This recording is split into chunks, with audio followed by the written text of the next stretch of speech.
Now we're going to review two final problems using constant acceleration to be able to determine the final solution to these problems. For this first one, we have an airplane that's starting its takeoff roll at 2 meters per second, and the airplane's velocity at takeoff is 55 meters per second, and it's 2.1 kilometers for takeoff, and we want to find the acceleration. So let's set up some of the variables. So let's go ahead and first draw the plane that's taking off, and we can convert our kilometers to meters. So 2,100 meters is the takeoff distance. We know the initial velocity, we know the final velocity, and we're looking for the acceleration. So go ahead and pause the clip and solve for that, and it'll be good practice, and then you can begin the clip again when you're ready. Okay, so let's see how you did here. The acceleration would be 0.719 meters per second squared. This is the one that we could use to find out what the acceleration would be. So this means every second this is how much faster the airplane is getting to get to the takeoff speed of 55 meters per second.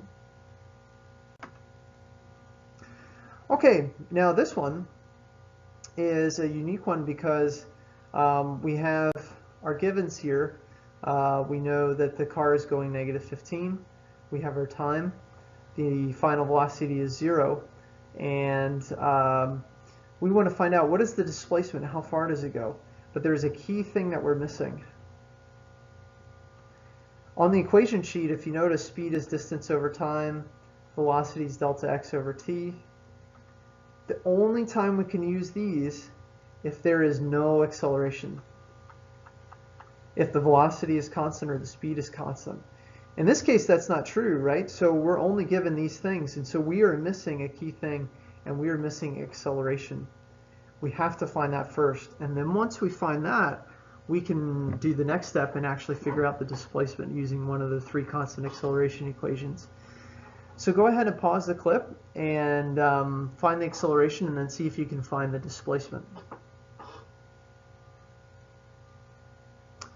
Okay, so let's go ahead and try that here.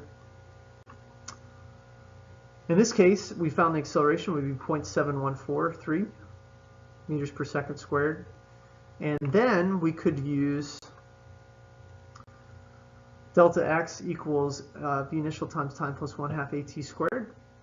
And we should get a negative 157.5 meters as the displacement, and the negative x. And so this is a unique one because you have to find acceleration first, then you can find the rest.